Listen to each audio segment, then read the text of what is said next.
guys, it is Kayla and Adam Healy with Tactical Response, and we wanted to first give the families in Nashville time. I think it is in very poor taste to immediately start making any call to action after something like that. Unfortunately, there are some laws already getting written right now in the Tennessee House and Senate, and they are going to move forward with those regardless. So I feel like, hey, we've waited a week, and continued to keep those families in our thoughts and stuff, like tried to remain as compassionate as possible while still like looking at things in a realistic manner. Yeah, absolutely. I think it's tragic. Very. And these things shouldn't happen. But we live in a world now where they unfortunately do. And the solutions are complex. Right. Very complex. So the first thing, the last big school shooting was Parkland, and it took the police forever. Yeah. Took them a long time to get inside. They began to treat it like a hostage situation. But it was Uvalde. Uvalde, yeah. Uvalde. Yep. I'm sorry. Yep, that was Uvalde. Parkland was right the week before that. Yeah. Where Uvalde did took a while and treated it differently than other school shootings and things like that. That's a totally different conversation.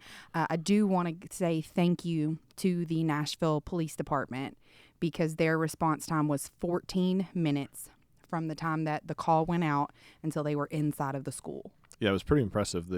Not only was the response time to get on site fast, but once they were mobilized and out of their vehicles, they did a great job. I think very good tactics, very good communication. Exchanged some texts with some folks in law enforcement that I'm friends with, and I think everyone agrees they did a fabulous job, to the point where the officer that pulled the rifle out of the back of his truck, the video that's kind of gone viral, weapon was staged, sling was staged, optics were set. It was very, very good preparation leading up to the actual event. So clearly these folks have had some training. Clearly they've thought through this as a department, and clearly they were able to respond in a way that was apples and oranges compared to what happened in Uvalde. Right. And one of the things that I saw in the video was when the officers arrived, like there were people doing their things. Yeah. He spoke to the lady telling him, like, this is what's going on. And he was like, okay, let's go. Yeah. And as soon as he said, let's go, you saw officers from all over coming up ready to go in. Yeah. And that's something that doesn't just happen on police departments.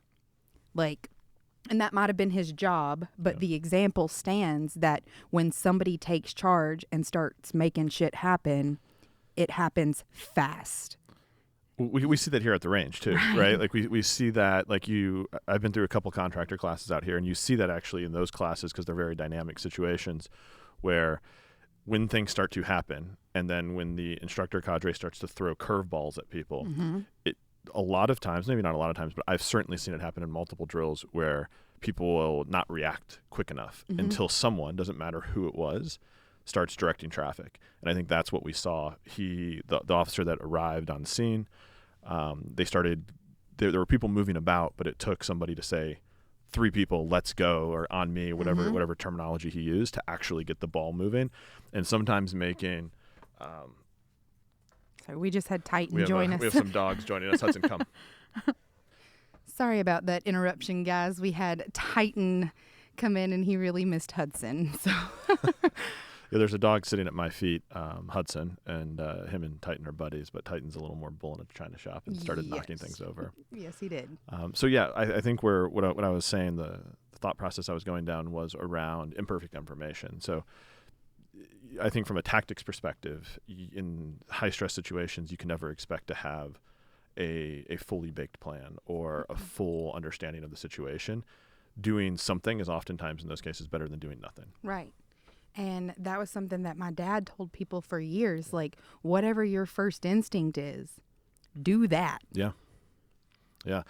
Well, it goes into a lot of things in life, right? Whether it's a active shooter situation or I think it was Gavin DeBecker who would talk about don't nice yourself into being a victim, right? Like if your instinct is to not do that, like don't walk through that parking lot, don't get in that stairwell, don't go in that elevator, then probably don't do that. Right. Yeah. Like you stop talking yourself out of action. Yeah. Because either A, like you're wasting time you don't have trying to formulate the best plan, or B, like you're talking yourself out of the correct decision. Yeah.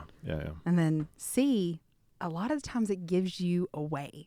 Like what could have been a secret, You start telegraphing. and like hit them in the face plan. Now they know what was going through your head, because we can't help it. We do target glances. We do things that give our actions away. So his decisiveness and willingness just stood out to me, and I just a personal thank you to that specific officer. Yeah, great job. Yep. Then the elephant in the room, we'll go ahead and get it out of the way towards the beginning of the podcast. It was a trans individual. Yep. The school that was attacked was a Christian academy, and this individual went to the school when they were a child. And there was a manifesto. I don't think all of it's been released yet, like little bits and pieces I've seen. But it was kind of like a revenge style deal. Gun owners. I know that when something bad happens, we all get classified together. You are better than that. Do not do that to the trans community.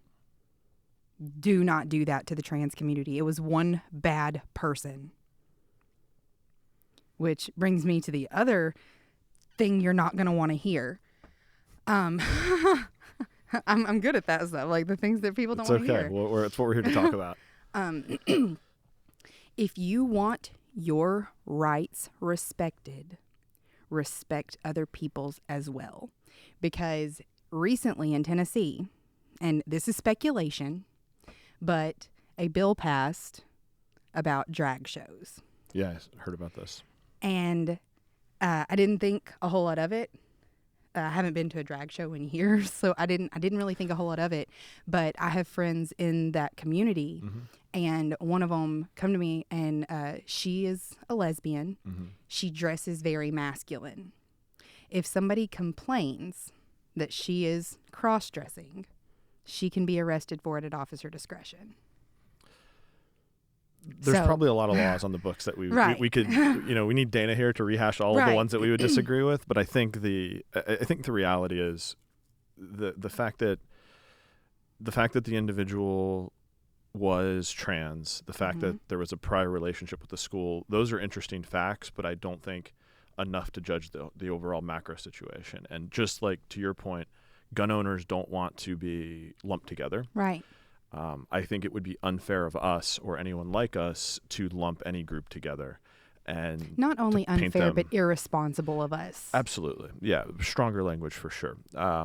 It's one of those situations where it's really easy to point at certain things and make judgments, make accusations. But the reality is, I know our community, we want to hold ourselves to a higher standard. And this is one of those cases where we have to do that. Not defending the individual in question by any means. Like that person got what was coming to them. Yes. But that doesn't give license then to project any type of violence or discrimination or what have you on any community at large. And every action has a consequence. Every single one of them.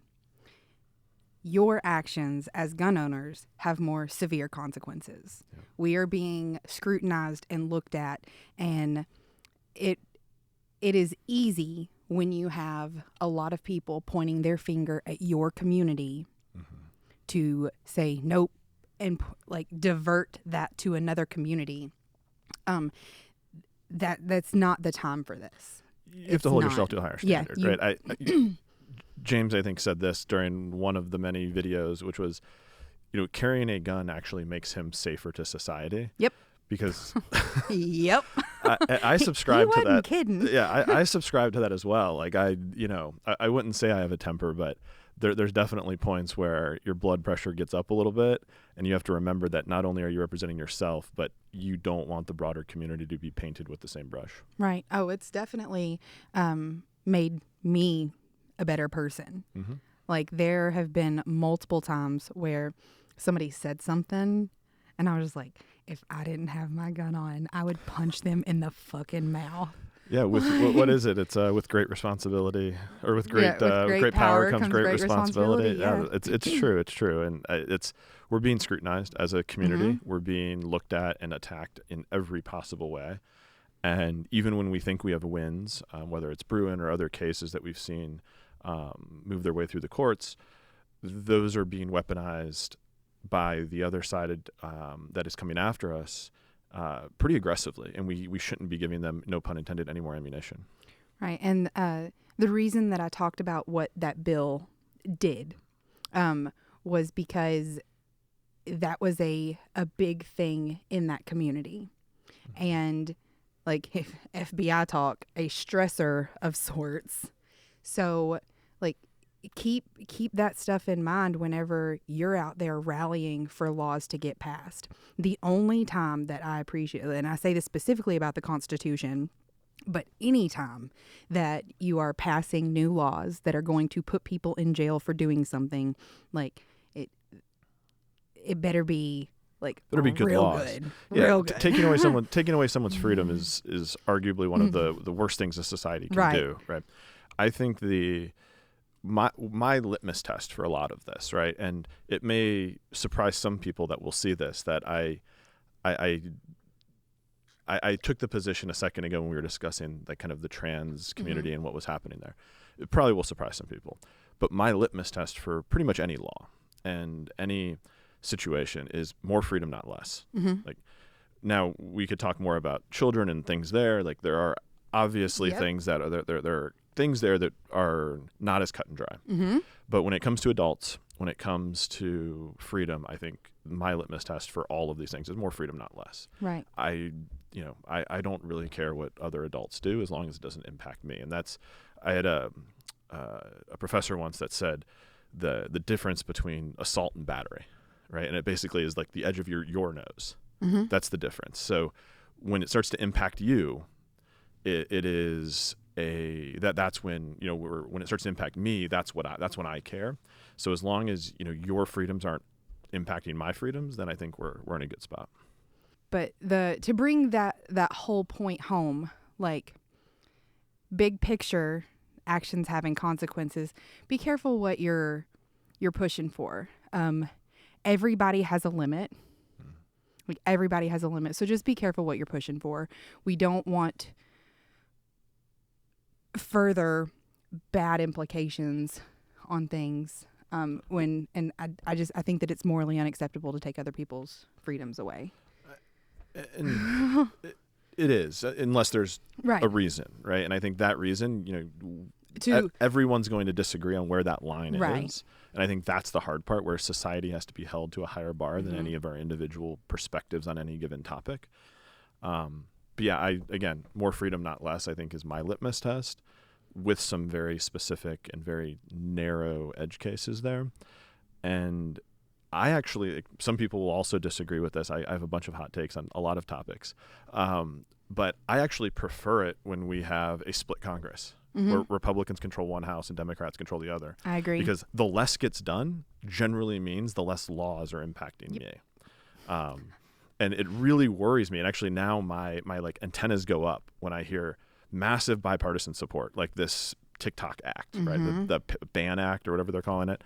Like, I hear that and I'm like, okay, all right, there's something questionable in this bill that needs to be addressed. And that, I think having the split House and Senate, that offers more protection to the American people, because, like, no two people have the same interest.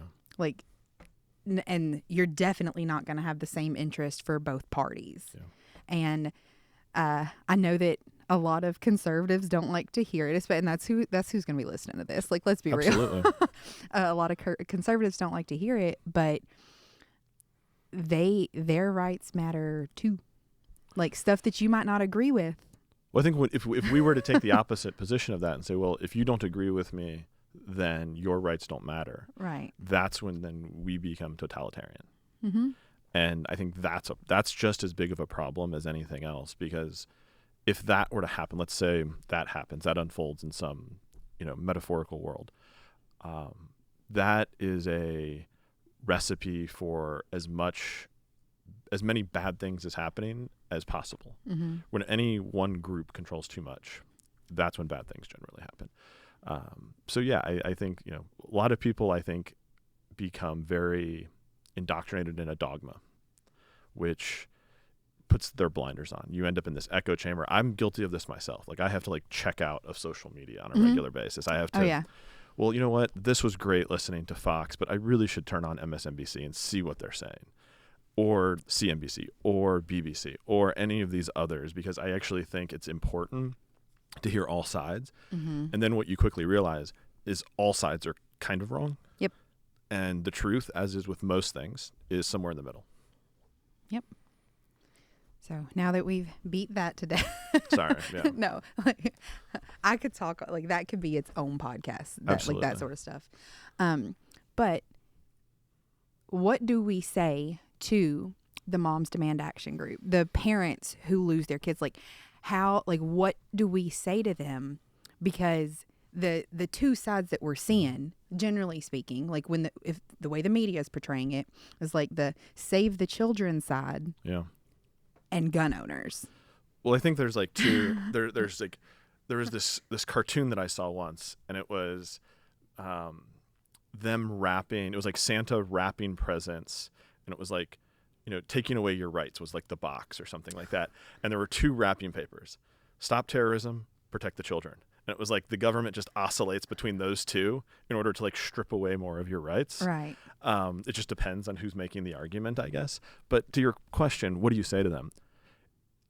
The problem I think that we get into, and it's much like the left and right discussion that we just had, is the sides believe the solution that each of them hold is true, but they're completely opposite of each other. Mm-hmm. And neither of them are going to work at scale. The armed guards in every school doesn't work at scale. Eventually, one of those armed guards is going to go crazy and end up being his own active shooter, mm-hmm. or her own active shooter. It's a matter of time. The take away all the guns, that doesn't work either for all the obvious reasons. So neither of those solutions work at scale, and I think it's the same problem. This could also be a separate one, so we won't go down this. But my views on how you solve the drug crisis are very controversial. And it comes down to... They're similar to mine. Well, it comes down to rehab doesn't work at scale. And recidivism rates and all these things, it just doesn't work at scale when you multiply it out. Same thing with the gun problem, or the active shooter problem, which it really is, a mental health problem, which it really is. I think in order to solve it in a real way, both sides have to come to the table, acknowledge both of their perspectives on solving this are wrong, and the solutions are complex. It's part mental health, it's part culture and values, it's part where we are as a world today and where we are as a country today. There's a lot of things to unpack there, especially around how we are raising young boys and how we're holding individuals responsible as children. And there's a million things to unpack there. And I don't know which of those that we want to go into at the risk of going off topic too much, but there's a lot of things, and it's a complex problem. And the solution, though, and this is, I think, important, the solution is going to make both sides of the argument very uncomfortable. Mm-hmm. I agree. It's something Heather and I have discussed a couple of times, when we did our Boy Scouts video, and it was trick title, we did that purposely, are we liberals? Because the bipartisan stuff, if you take a step back and just one step removed from it, your argument's 100% wrong, coming from both sides, gets you nowhere. And you have to be able, and it kind of goes back to the first thing that we were talking about, where more freedom, not less. More freedom, not less. You have to be able to have a conversation with an open mind. And here's the important part: admit when somebody has a better idea than you for it. I mean, and that's just a good leadership attribute in general. I've had interns on calls with 30 or 40 people propose a better idea. I'm like, wait a minute. Yes, that actually could work better than my idea. Let's do that. Or let's try that. But then you get into like ego, and we're also tied into our echo chambers again, and we dig our heels in, and no one knows how to have a conversation anymore. No one knows how to negotiate anymore. You're wrong. I'm right. That's the way it is the starting position for all of these negotiations that are happening, which is just a fatal flaw from the very beginning. And there was a Harvard professor, didn't go to Harvard for those that are watching. I'm not alleging that I did. I do have a sweatshirt from there, though. It's a different story. There was a Harvard professor, I think it was Deepak Malhotra, had said anytime he's negotiated some massive trade deals, very, very successful. He had said, when I'm negotiating something and someone says, I absolutely cannot do this, I immediately ignore it. I don't even acknowledge that they said it. I just continue on with the discussion, because if you acknowledge it, it cements in their head. And now, just for the sake of saving face, they won't come off of that position.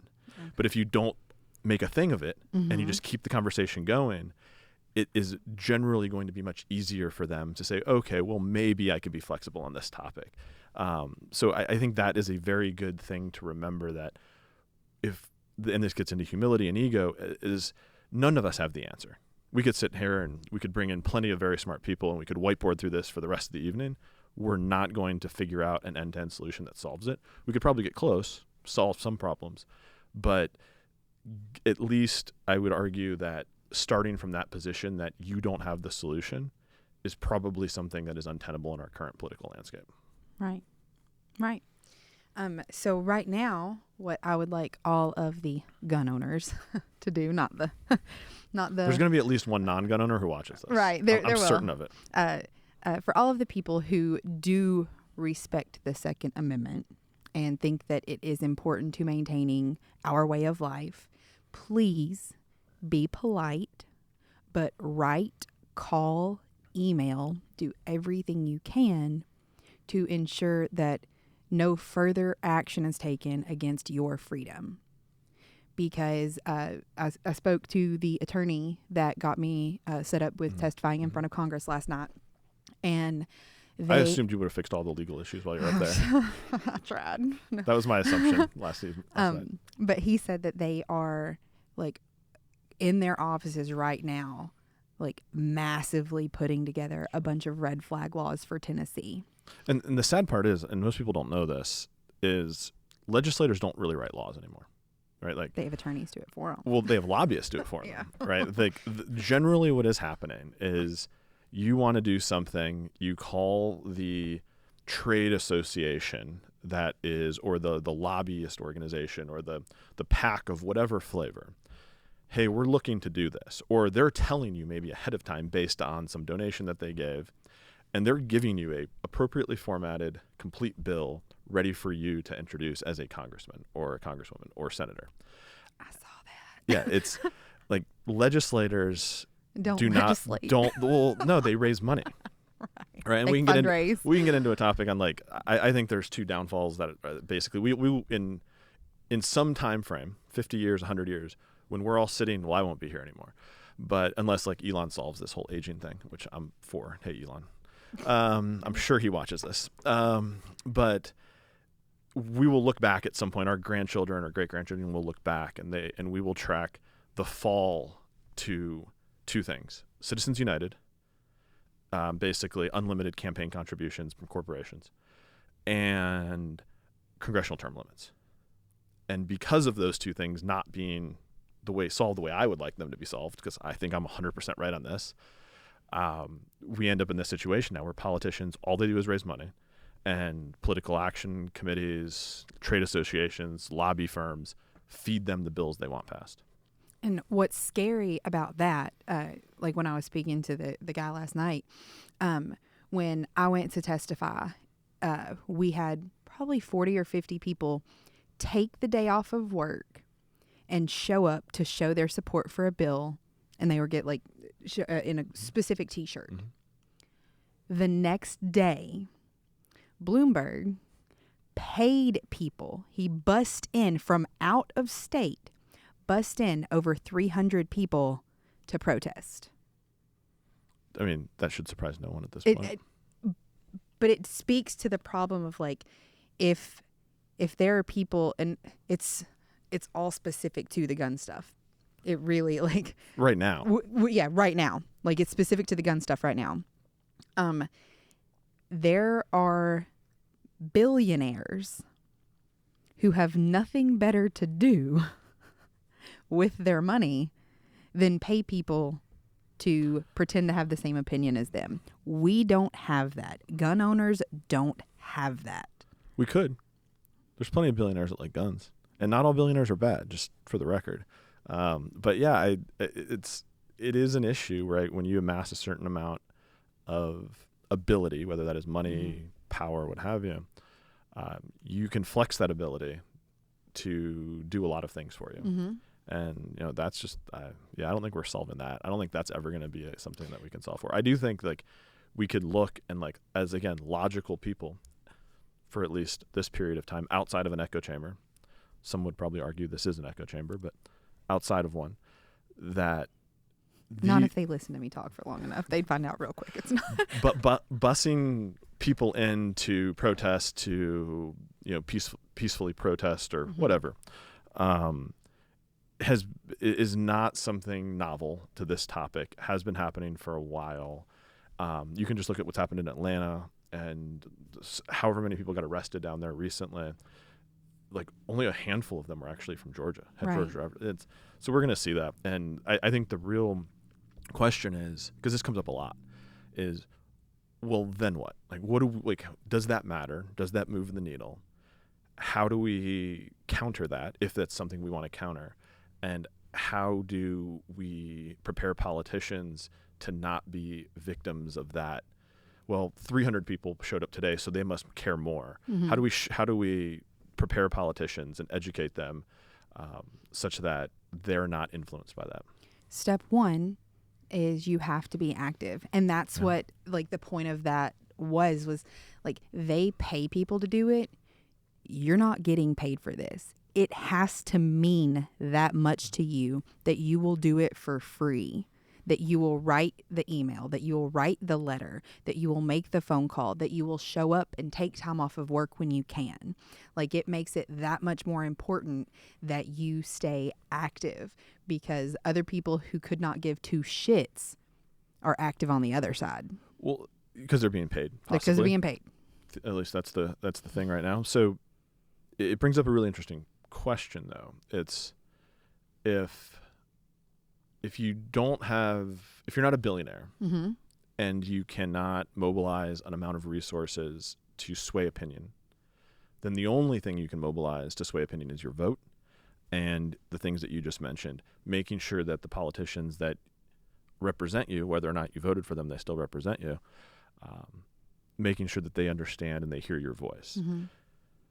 I don't think you're going to convince most to your point of view if they're on the opposite end of things, but at least they know that there are constituents within their in their area that have a different viewpoint, and that they could be risking their position if they stay so steadfast in their belief. Because that was one of the things that I noticed, was like, people weren't voting the way their constituents were asking them. Like, you could tell personal opinion come in more than other thought, like than what their constituents thought about them. And it's like, again, or they're voting based on how they're being, you know, I hate to say paid to vote that way, but what if that's like an aggressive way of saying they got a political contribution? Okay, they got paid. That's a problem. And again, I think that gets back to things like Citizens United and unlimited amount of money in the political sphere. I think that has corrupted our ability as people with the only power we have to wave in a lot of cases is our vote, or the things that surround our vote, calling, being active. That creates an imbalance in the power structure. I think if the founders would have understood the amount of if they would have had a foreshadow of kind of the things today, they would have probably changed a couple of things. I agree. I do. So let's veer it back towards the specific Nashville shooting. 3 9-year-old children were killed and 3 adults were killed. That happened in 14 minutes. Yeah. Something else that I learned at the testimony that I did, there was a doctor who spoke ahead of me, and not like the MD kind, like he went to school for a really long time kind. 94% of mass shootings happen in gun-free zones. Sure. 94% of them.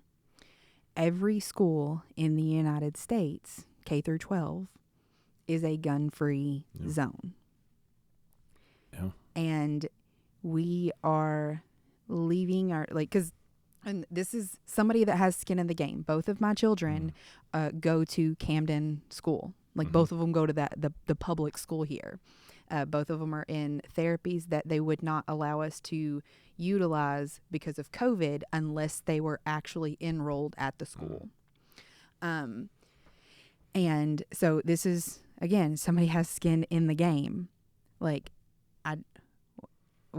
do we do? Well, I think this gets back to the argument, right? Like anyone who is arguing gun-free zones work is wrong.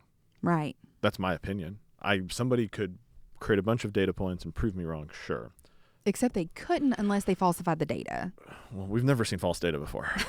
and anything that had political ramifications associated to it. So I think it's a target-rich environment because there is not going to be anyone, these crazy people, essentially, which is call a spade, know that the amount of resistance they're going to get is either going to be delayed, 14 minutes in the case of Nashville, which we're not knocking, by the way. Good job. No, that was a really, guys. really good response, Tom. Or there will be no, there will be there'll be a delayed response, an armed response, or there'll be, essentially no armed response immediately. That is a great recipe to facilitate these types of crimes, especially for crazy people that are not necessarily wanting to come up against any type of lethal force. They are hoping, they're betting, that's the bet that they're making, is that they'll be able to wreak mayhem for a period of time until they can either run away or they get stopped. And a lot of them, it would seem, either die once they reach some type of armed resistance or kill themselves once they reach some type of armed resistance. I don't know the stats on that. I'm sure somebody can pull it up, but that seems to just qualitatively, as a media consumer, that seems to be the case. And I think that has to be where we look to start finding the solution. If armed resistance is what stops it, that is point A. That's where we start. The problem is the other side of that argument is they're so sure they're right that guns shouldn't be in schools. I don't disagree with that until a crazy person with a gun shows up, and then I feel differently. That would be I think step one to maybe solving that is armed guards at schools. There's not a single person that's going to, watch this discussion that would like to have more IRS agents, but we would absolutely probably think that we could reallocate some budget for armed security at schools. I mean, the government spends way more money. They can just print more off. I don't. Well, that's a topic for another day. We could talk all about bank collapses, but I think a congressman out of Texas, Crenshaw, he posted some numbers on Twitter. I think it was like 10 billion, or it was like the back of napkin math on putting 2 armed security at every school in the country, every public school. That is not a lot of money in the broader scheme of things. It's really not. And then private schools, and this is the other thing where I don't know anyone affiliated with the school in Nashville. To me, it almost seems, I use this word, it's a strong word, but I use it I use it thoughtfully. If you were charging tuition, and likely, given Davidson County, probably a pretty high tuition, and you don't have in that neighborhood. And you don't have armed security, that's kind of negligent. It's not kind of negligent. Yeah. It is negligent. Okay, yeah, fair. It's a pretty negligent move. And I mean, I went to middle school and high school in kind of an inner city. So we had armed Metro police officers Mm-hmm. at both my middle school and high school, and several of them. So it wasn't odd for me to think that every school had armed security. It took, these school shootings to start happening for me to realize, okay, that's not the case. That's really weird. Makes sense. But I do think that there's plenty of money out there. I mean, we can argue if it's actually really out there, but there's plenty of ways to fund these activities. And I think we should be doing that because, again, and I'm kind of contradicting myself, I said that's not necessarily the scalable solution, but it's a solution for an interim period while we actually work on like a real solution longer term, because I don't think it's tenable long term. And we run into a lot of it. We'll run into a lot of issues with that. It works as an interim solution while we work towards something that's more reasonable long term. So, real quick, when the church shootings started happening, so we've been in business since 1996. Yeah. We had students who had to secretly carry guns at church before the church shootings started happening. Those students are now church security. Like, they were always church security, Sure. but now they're recognized as church security. What's your opinion on allowing teachers, not forcing, allowing teachers to do the same, even if there's some kind of extra training or something else that has to go along with it? Like, it's a step in that direction. They're absolutely, so yes, I think that is a good thing. I think there should be an option if you are a responsible civilian and you are a teacher or a school administrator or a janitor or a lunch person, doesn't matter. You should be afforded that right, regardless of the setting. But the training piece, I think, is very important. And this is not me shilling TAC response at all. There is a big difference, I think. I think there's even a delta between good training and the type of training you would need for that environment. Children screaming, running up to you, everyone, I think that's like kind of like a joke right now on Instagram. I don't really do the whole Instagram thing, but this whole like one man CQB thing, I keep seeing this like pop up everywhere as kind of like a meme. Those are situations though that a teacher, an armed teacher or an armed school employee could face in those situations. So I think the level of training would have to be above and beyond, at least in the state of Tennessee where we're sitting today, what is required for just having a concealed carry in the state of Tennessee, or I guess we're constitutional carry now. So I think the training would be important. Because, like, within my own echo chamber, what I want to say is they're a U.S. citizen if they want to carry a gun. Like, they carry one to the grocery store. There are kids at the grocery store. Sure. They carry one here. There's kids there. But, like what we said, you have to go into this looking for a solution, not your solution. Yeah. And I would be comfortable with there being some... I wish it was fighting pistol. We aren't pilots. Right. Yeah. I wish it was fighting pistol, but I would be comfortable if they had some solid training, like an extra step that they had to go through. Yeah, I think fighting pistol would be great. And then I don't think it has to be crazy, right? Like, we're not talking about creating, an operator, right? But if I think there is a difference though. So before I actually get on that, I'll talk about they carry the gun to the grocery store. True. I think my view is when they're operating then at a school, and I don't use that term like as like an operator, just when they're working at a school and they're armed, they're generally going to be a county or state employee. Therefore, they're a representative of the state. So I think the bar has to be a little bit different than just as a normal citizen going into Walmart or Kroger or whatever. So I think there's maybe some liability things there. There's just like, that person is acting on behalf of the state. So that there's some, I think, training that has to be occurring. Fighting pistol would be great. And then really, like, I would say like a 1 day add-on. We can get a lot done on the range in 1 day. I would say like a 1 day add-on, 8 hours, 10 hours would probably put the individuals that went through that at a considerable advantage compared to where they are now, which is unarmed and generally untrained. Because we also have to remember, they're not fending off, a Ranger battalion or a SEAL team. They're fending off generally one, maybe two, but generally one untrained lone attacker who is suffering from some type of psychotic incident. Mm-hmm. Some amount of training is going to be much better than what they're going up against. Mm-hmm. Right. So that is something like you usually don't expect to hear that kind of give here, because we do have very steadfast beliefs Sure. in the Second Amendment. But if we really want to protect our kids, if we really want school shootings to at least decrease, we have to make room for options we may not think are 100% like that's the way it should be. Yeah.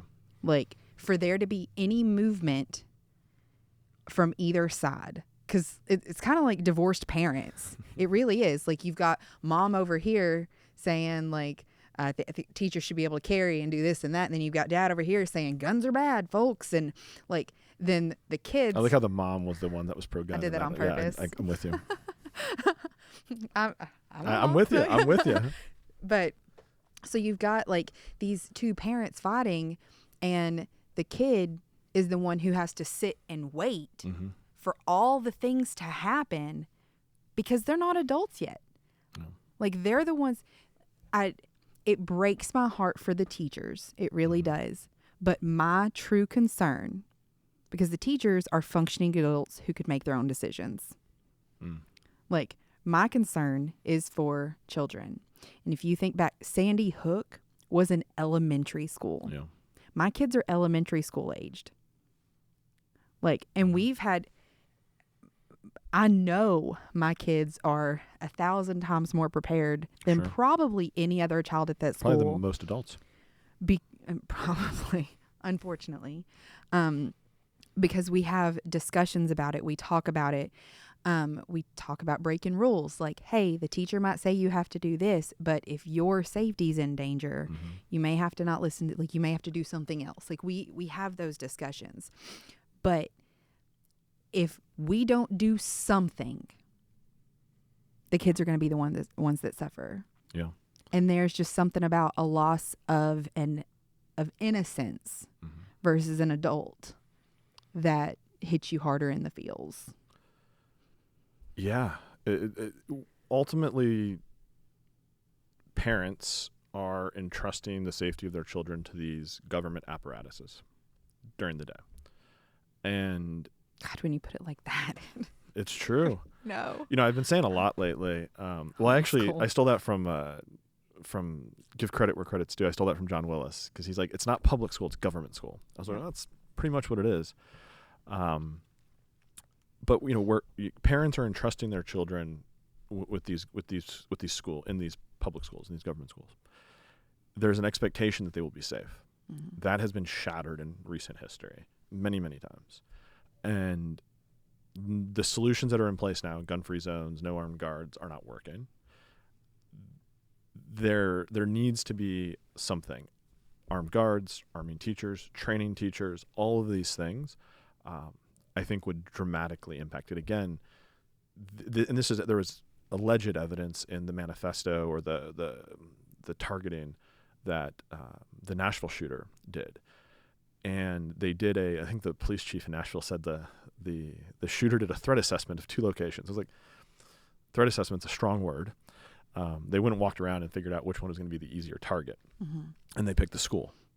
So some level of hardening the schools, whether that is physical controls, teachers, armed security, will start to deter these issues. Mm-hmm. It's not going to solve all of them, but it'll make an impact. And I think that's all we can really hope for is gradual fixes, because no one's coming to the table again to actually come up with a real scalable solution. And that's something like when I first heard about it, I made the mistake of assuming stuff. The shooter had come in through a side door. Mm-hmm. I thought, Shot the glass out. yeah, but I didn't like. That's not where my brain went, because and I can't remember which other school shooting it was. The door wasn't locked and it was supposed to be, so I thought that happened again, and I got pissed. Yeah. I was like, that could have all been prevented with a locked door, but it wasn't. I don't remember ever encountering a locked door at my high school. We didn't. Like, I don't remember that. When I was in, like, I don't know what time frame you were in high school. A little before you, probably. I was early 2000s in high school. Before you. And so that was after. Well, I bring that up because the 1998 Columbine. Yep. 98, right? 96 or 98. But so school shootings were already a thing, not to the level they're at now, but they were already a thing, and we still didn't lock the doors. Yeah, I don't remember a single locked door. And I remember, and that was actually to my benefit because I could like slip out the side and then go to like Taco Bell around the corner. And then now they even lock classroom doors. Interesting, didn't know that. Yeah. They have them. You can set it to where they auto lock. Like when I went, I did the Read Across America. I volunteered at the school, which is something else parents should be doing, is volunteering more. Well, that gets into getting involved. Yeah. Just like with your politicians. Right. You want to have a relationship with your principal, with your vice principal, with your kids' teachers. Like show up to the PTO meeting, show up to just be careful what you say. Parent-teacher conferences. Yeah. Don't want to end up on a list. Yep. But you've got to get involved, and you start at the local level making changes, because there are schools, like federally, they're all supposed to be gun-free zones. And that's what I was saying earlier, like every school across the country is a gun-free zone, but there are individual schools that have made changes to that. Yeah. Yeah, I didn't know that. That's good though. Because we can debate the politics of it, but at the end of the day, gun-free zones don't work. No, they don't. They absolutely don't work. And it's just advertising. It's like and this is like one of those things where I say we should all hear each other's sides. We should come up to a solution in the middle. But this is one of those things where I will dig my heels in, which is it's just advertising that there are a bunch of victims here. And that's not good. I mean, we can see when these active shooters hit resistance, that's when it all falls apart and things go downhill for them. Whether it was the mall in Texas or the kid, like the Indiana. Like great shooting. The 40-yard shot. Yeah. Yep. What, 10 out of 15 or something like that. Like I tried to do that cold the other day and it was like, oh, like, man. I should get out here and practice. Yeah, more. I should be out here on the range a little more often. My range is like 50 feet from my front door too. But yeah, that happened, and he undoubtedly saved a lot of lives. And you know, we armed pilots after 9/11. Some pilots, I know some pilots who actively carry in the cockpit. We put air marshals on planes. We haven't done anything to meaningfully impact the armed response and cutting down that time at schools at a macro level. And this will be the last point that we hit, just to keep it focused. I think that the solution starts way before that. I think that the zero tolerance policy in school was extremely detrimental to Which zero tolerance policy? The no fighting. Oh yeah. The zero tolerance for like fighting. And the reason that I believe that it starts with that is because if you look back, and granted, like the internet, there's different stuff. So I get changes. Blaming video games. Yeah, I get changes. But if you look back, like if somebody was being bullied, we taught our kids, hit your bully and they'll stop hitting you. Yeah. And that's what happened for a lot of people. Yeah. And now you get in just as much trouble for getting in a fist fight, even if you're the one getting your ass kicked. You get in just as much trouble for getting in a fist fight as you do for bringing a gun to school. Yeah. Again, this gets back to something I very briefly touched on earlier in the conversation around culture. And we have come, we didn't have these issues in the 50s or the 60s or the 70s. You also had 2-parent households then. Well, we can get into. I mean, that gets into culture too. It does, right? There's some wild statistics about boys that grow up in fatherless homes. Wild statistics. And before anyone tries to like make it like a racial thing, it's not. Like if you take race out of it, it's still still in insane statistics. And providing outlets for young boys as they're growing up, and fighting is one of them. I had been in a number of fist fights in middle school and elementary school, and that was just the way it was. Like, same. it's just, you get sent home for 2 days and you come back to school and everything's fine. And we've shifted so far now. And I think it even goes deeper than that. It's the participation trophy mentality. Everyone's a winner. Yep. I need immediate gratification. I was talking to a teacher who teaches early in high school, so like 9th or 10th grade, I think. And she was saying that post-COVID, now that everyone's back in the classroom, she's noticing a huge difference in kids' ability to deal with issues. And it's surfacing as anger. Mm-hmm. You get told, no, you can't do this. You can't go to the bathroom right now. You have to do, like, whatever it is. It's just 2-3 years of not building those muscles. And it's very obvious now. So I think there's a huge call, and this gets back into the mental health issue. We used to like lock people in padded rooms when they got crazy. We don't do that anymore because, we kind of accept everything and we try to treat it with drugs, which is a whole nother problem. Yep. And there's a huge, but this is like the uncomfortable thing that neither side, that actually the legislators on either side of the aisle, they won't come together and actually talk about this and solve it in a real way. That's the real solution. Armed guards, locked doors, cameras, badges, windows, all of that. It's an interim solution. It doesn't scale. Right.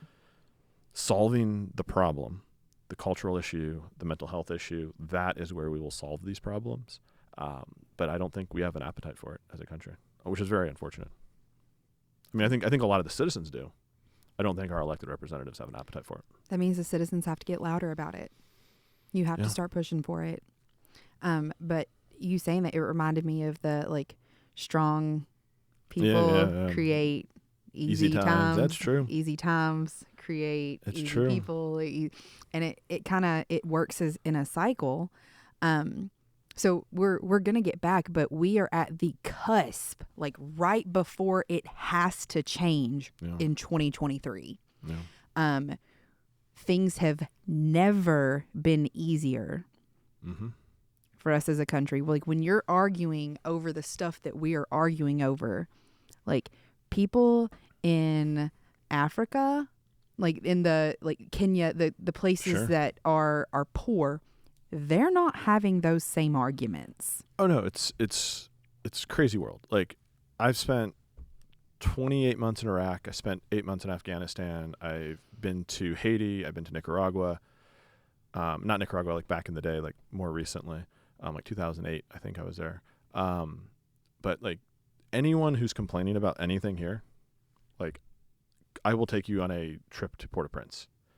And you want to see like real issues, like not having clean water. Like let's just start there. And we've definitely, and again, this gets back to culture and society. We become so coddled. I mean, I'm guilty of it too. I stop at Casey's and they're out of my favorite flavor of Red Bull. And it's like, oh man, this is horrible. Yeah.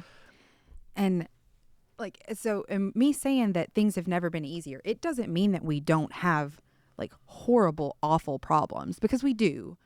But I'm saying those problems wouldn't exist if we were having to worry about survival. Absolutely. They wouldn't exist. Yeah, absolutely. And the pendulum has swung so far into the protect category that we have people, like adults right now, who don't know how to be an adult. And I'm not talking about like, oh, I can't make my own doctor's appointments. I'm talking about like they still act like they are children. They still handle things like they are a child. They can't problem solve. They can't critically think. They can't do all of these things that a functioning adult has to be capable of doing. Yeah. We see it all the time. Yeah. And it turns into this mental health crisis. Yeah. So, my dad told us a story, like when we were little kids, about monkeys put in a pen, and it was like utopia, like completely stress-free place. And at the edge of their like sanctuary area, they had alligators. The monkeys would run and touch the alligators because people need stress in their lives. Yeah. Like they need that stress. We don't have the problems that Port-au-Prince has or like all of these other places have. So we like it causes you mental health problems to not have enough going against you as well. It's an interesting like dichotomy, right? Right. Like that you get into. Like you want to be comfortable, and this is, I think, like, maybe a good analog to this is kids that grow up in really affluent houses. Mm-hmm. Right? We've all seen like quote unquote rich kids. They generally, not always, but a lot of times, it seems like, at least, and maybe it's just a stereotype, but it seems like they don't do very well in life. They had everything handed to them. They got their new car. They got whatever. And like I grew up with a kid who his dad was the president of a bank, very affluent family, beautiful house, swimming pool, all of the things.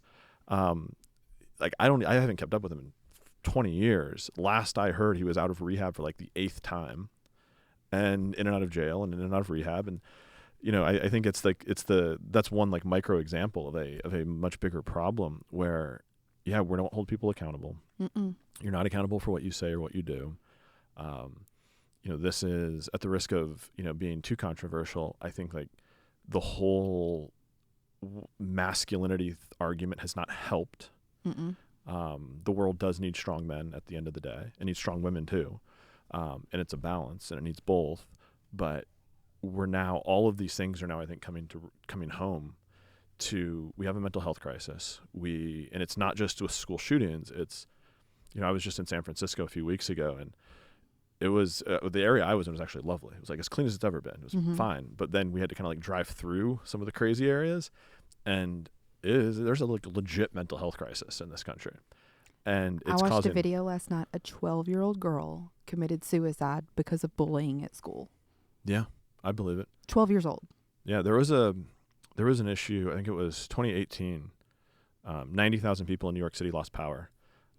I actually was one of them. I was there at the time, and it sucked. I walked up 41 flights of stairs after a bottle of wine and a late dinner. But there was like a kid who jumped out of his window because he didn't have access to the internet. These are real issues. And that kind of like explains the point. What I was talking about is we fix every single issue that comes up for our children. Yeah.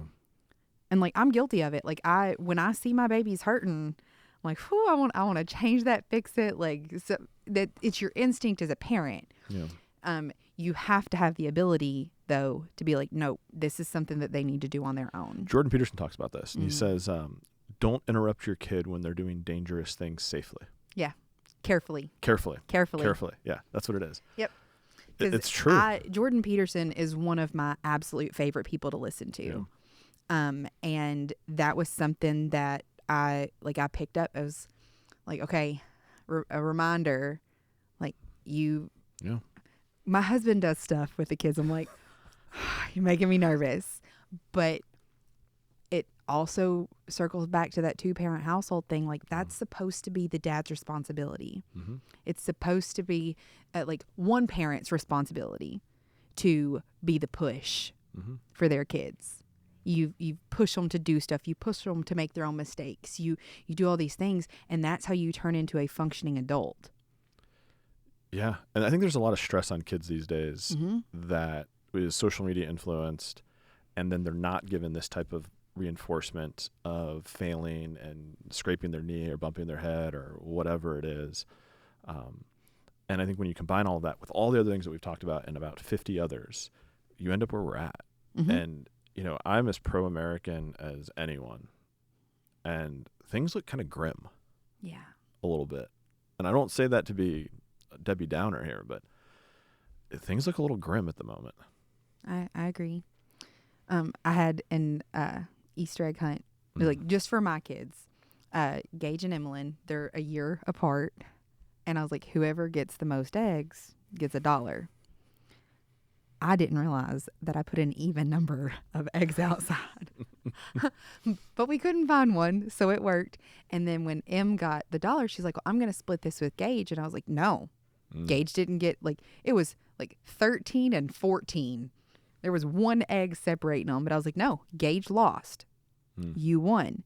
Yesterday, when we were all doing, like, because they were like, Mom, we don't think that we should have to do chores if we didn't make the mess. And I was like, okay, that perfectly fine. If you don't want to contribute to household, like, family chores, then I will no longer do your laundry. I will no longer cook your dinner. I will no longer do these things that is a family thing. And they're like, we'll do the chores. We'll go back to doing the chores. See, I would have been like the pain in the ass little kid. I'd be like, fine, I'll do my own laundry, and then like end up breaking something. That would have definitely been me.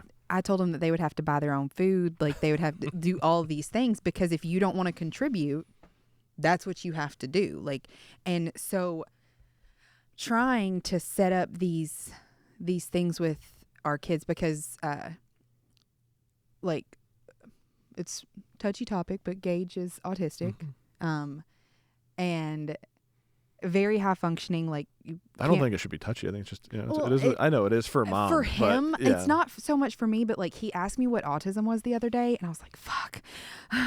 But and with autism, have you taught him how to play blackjack yet? I've not. Okay, we can work on that. There is a significant increase in suicide risk. So it is something that I am, like, actively putting thought and effort into, forcing him to confront problems and learn that he can work through them. And I feel like that, like, there's so much that you can't do because of politics. Like, we're not going to solve the problem with the stuff that we have talked about, like, instantaneous. It's not going to happen overnight. What you can do tonight, you as the and it doesn't require anybody agreeing with you. It doesn't require politics, nothing.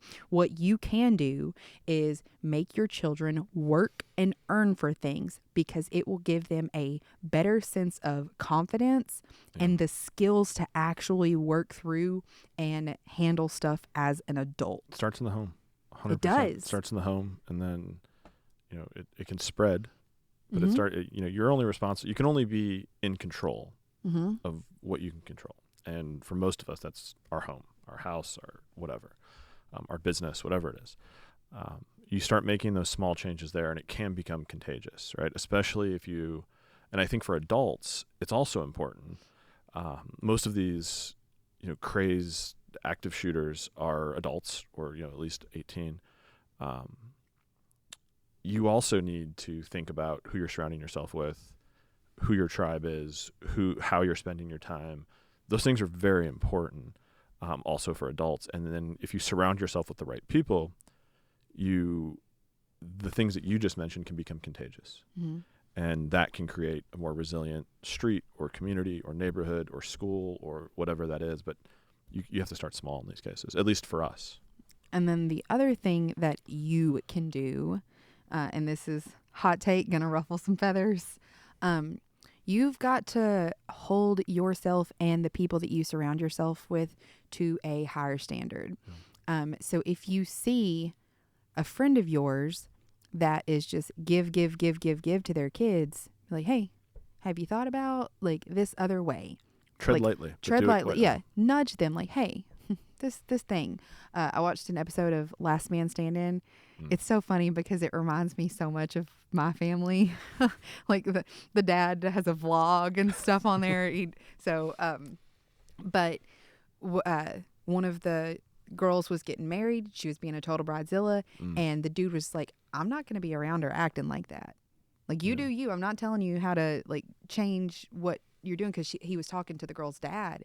He's like, but you're letting her get away with so much, and I don't want to be a part of it. And we have to be, like, that's a hard thing for a fiance to say to a father. Adults are, it was the fiance's best man, actually. Oh, okay. Yeah. Well, that's even worse. Yeah. But adults are so used to being able to hide behind a screen and type whatever the hell they want. But I couldn't tell you the last time that somebody was willing to have a face-to-face confrontation. Yeah, somebody sent me some unkind words on a text message the other day. I just kind of laughed about it.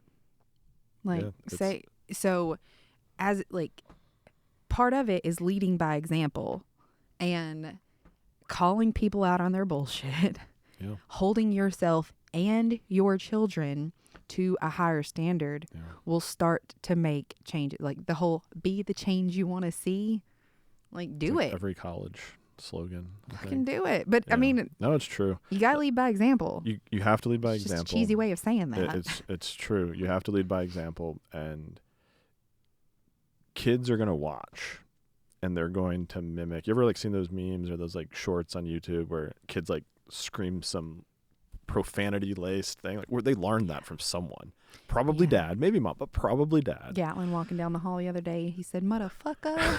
I was like, "Yep, that Well, might around be here us." though, he could have learned that from any number of dozens of people. Yeah. Hopefully it wasn't from me.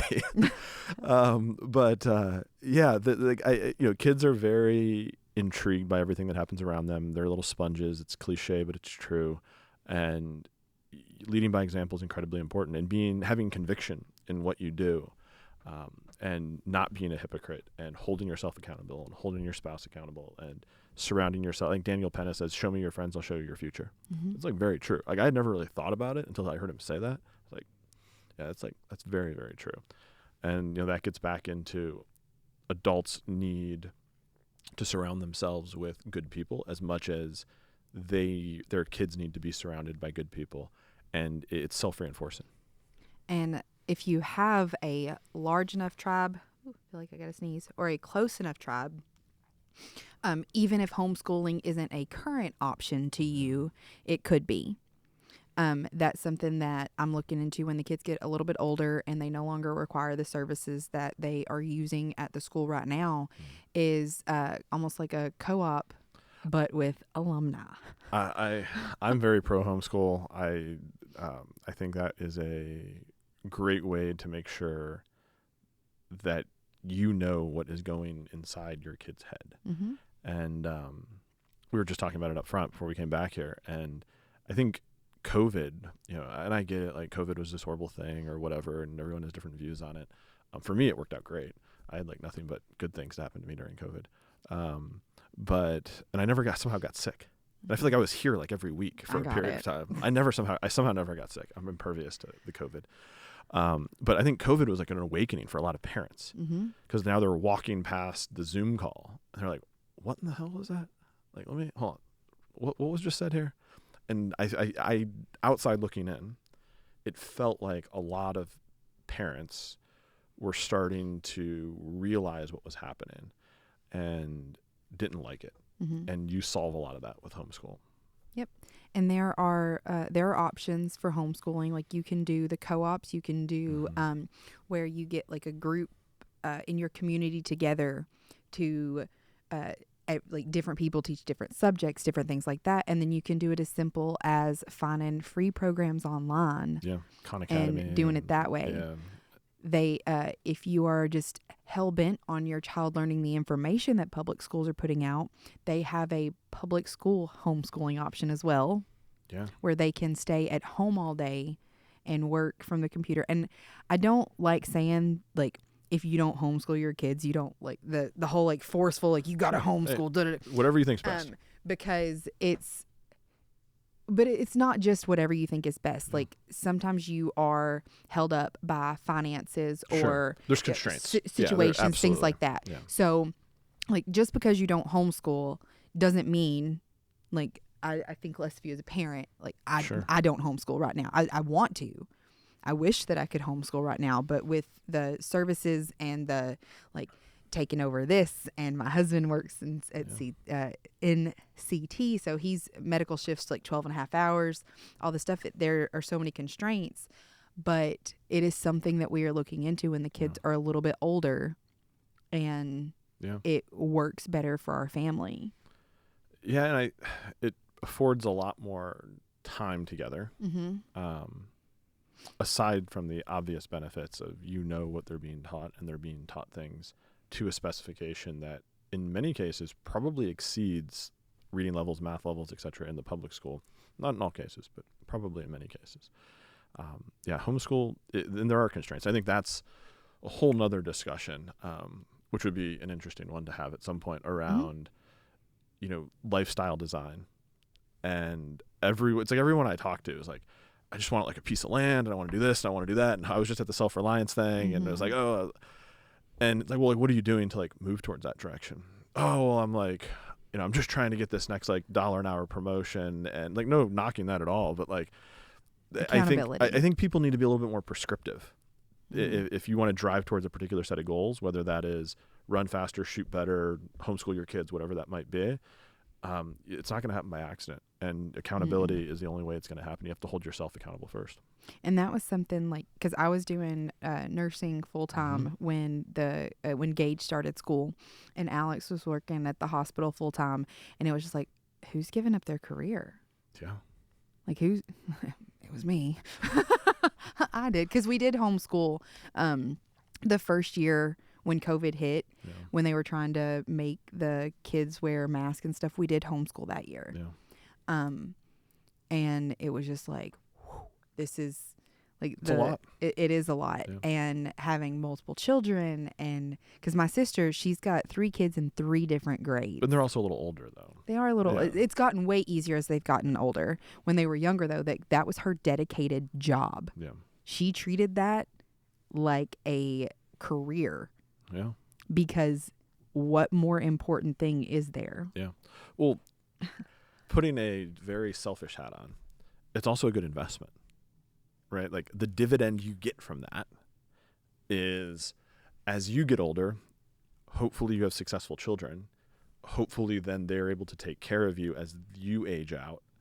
So I think there's like and that's kind of how society was. And maybe it was a little bit more community centric, back in the day.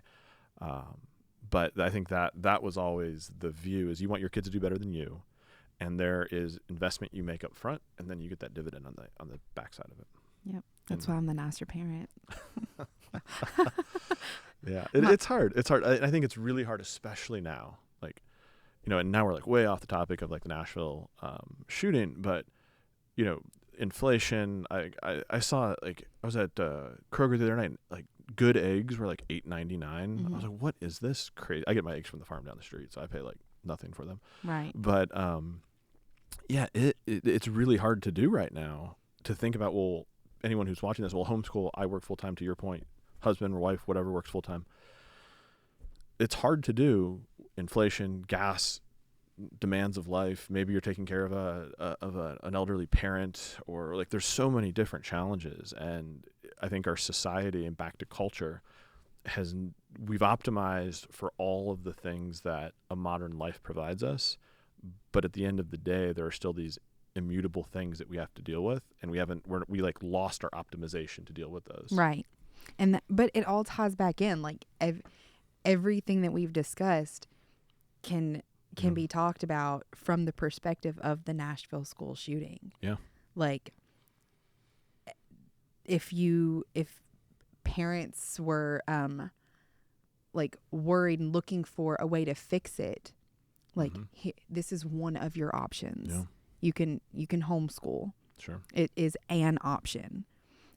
If you can't homeschool, then they have the private schools. And when you're going to look at private schools, if that is something that is important to you to know, like ask them, do you provide armed security? Because like you said, when you charge the kind of tuition that schools in that neighborhood, that schools in that neighborhood, because Alex and I were driving through there like 2 weeks ago, and I was just like, oh wow, like it was a gorgeous area.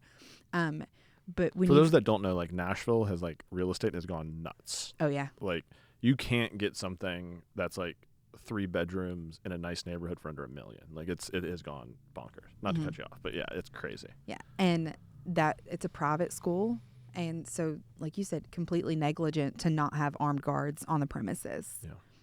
And then the public school online. So if your kids are older, even if you have to work, like you could keep them at home, things like that. But the thing that, like the call to action to you as a parent to help with this is like Stop giving your kids participation trophies for everything. It makes them think that they deserve stuff they have not earned. And if you look back at every single one of these school shooters, you can see that that was a trend.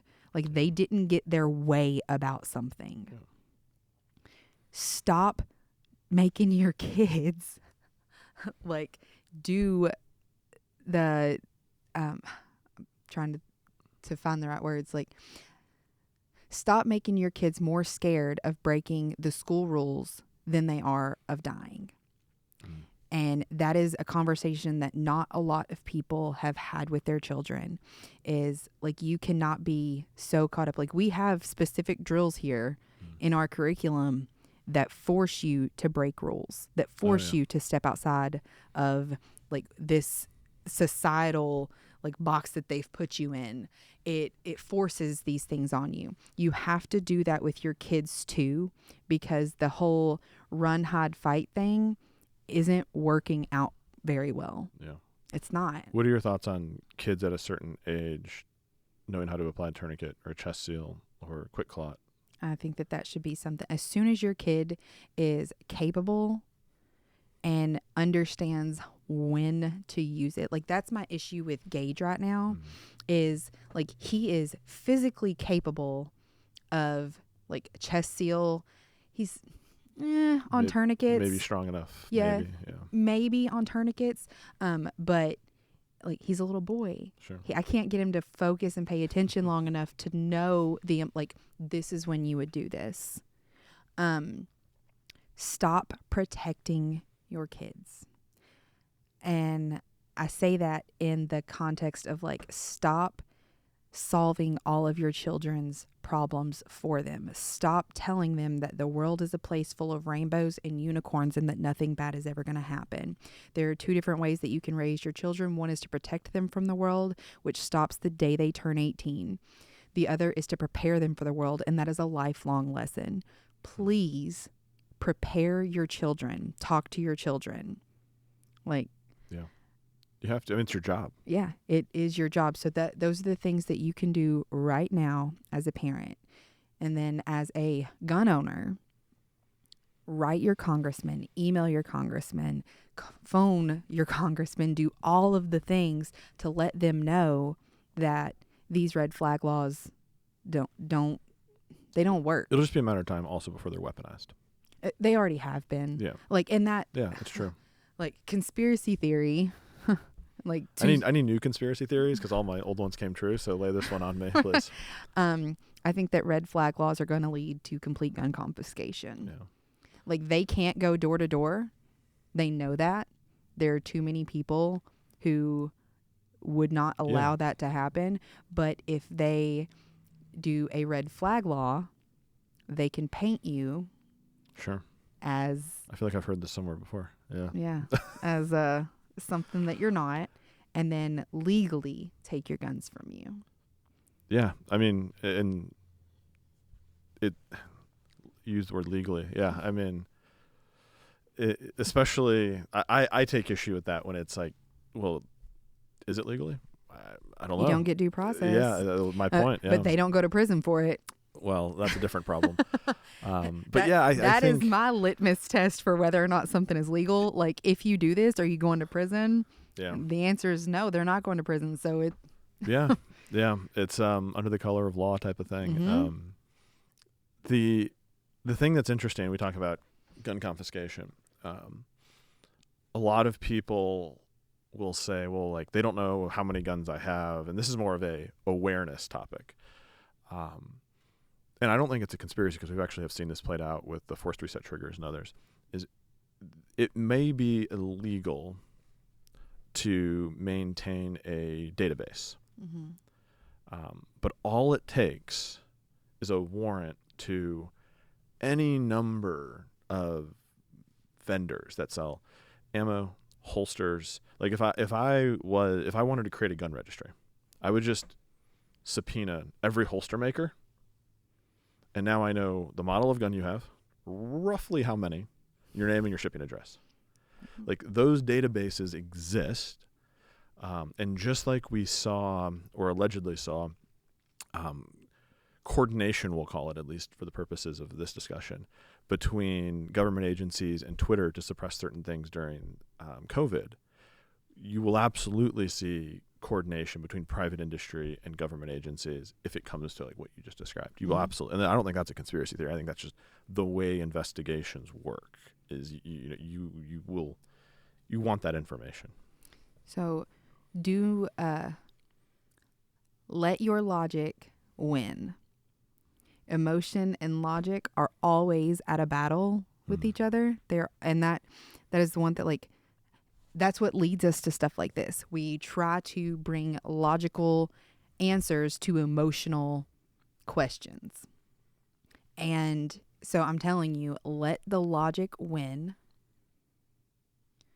and make sure that you do not let your rights get trampled on because of a bad apple. Like a horrible, horrible person who did awful things, but it's still one person that did it. Yeah, if you're watching this, and we'll make some assumptions about the general archetype of individual that's watching this. You should be a default logical person. Mm-hmm. You should not let emotion drive your decision making, how you react to things, especially. We've seen people that we know react emotionally to things and it not go well for them. So you should be a default logical person, and I think part of that, though, is also being a default motivated person. Again, whether that's if you want to run faster or shoot better or whatever it is, you should expend some level of motivation on these topics around getting politically motivated and contacting your representatives and letting your voice be heard. Because again, unless you have the ability to wield an amount of power that is money or influence or what have you, then the only thing you can really wield is a vote. Mm-hmm. Yep. Just a final question and it's a rhetorical one. If all of the other laws on the books did not do anything to prevent this, what is this next one going to do? I want to know what makes it different. That's a good question. What makes it different? That's a good question. Like, you've already made it illegal for all of these other things to have occurred. Yeah. And my thing is, when you're looking at somebody like that who is actively killing children, where they know if they get caught, they are never seeing daylight again at best. Yeah. At worst, they're dying over it, sure, or like slowly rotting away. Yeah. And like worst case scenario is that they're willing to give up their life for it. Like, what is the extra 10 years or the extra 10 days? Like, what is that going to do? What changes is that going to make?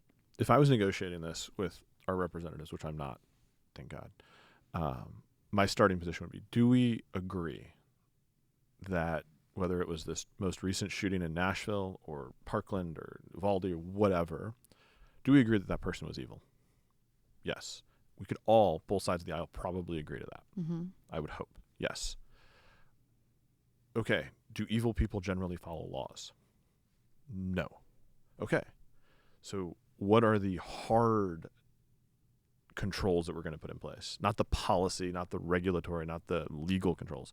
Those are soft. They're paper, and you get prosecuted later. Or it allows, in the case of Nashville, an officer to shoot you through a justifiable homicide. So those are paper controls. What are the hard controls we're going to put in place? Because evil people don't follow laws. Mm-hmm. And that gets back into armed guards and hardened buildings, et cetera, et cetera. But it's a complex topic, and it's not something I think either side has the appetite to solve in a real way. Because it also would, if they solve this and there was never another school shooting, which I hope that that's the case, but right, it's statistically improbable at this point. Then these powerful groups that have formed to take away guns, to do all these things, what would they do? There's a lot of money involved. And now, I don't want to get too far down the conspiracy path, but like, there's a lot of power and a lot of money devoted to disarming Americans right now. Mm-hmm. I have a hard time believing it's just because of school shootings.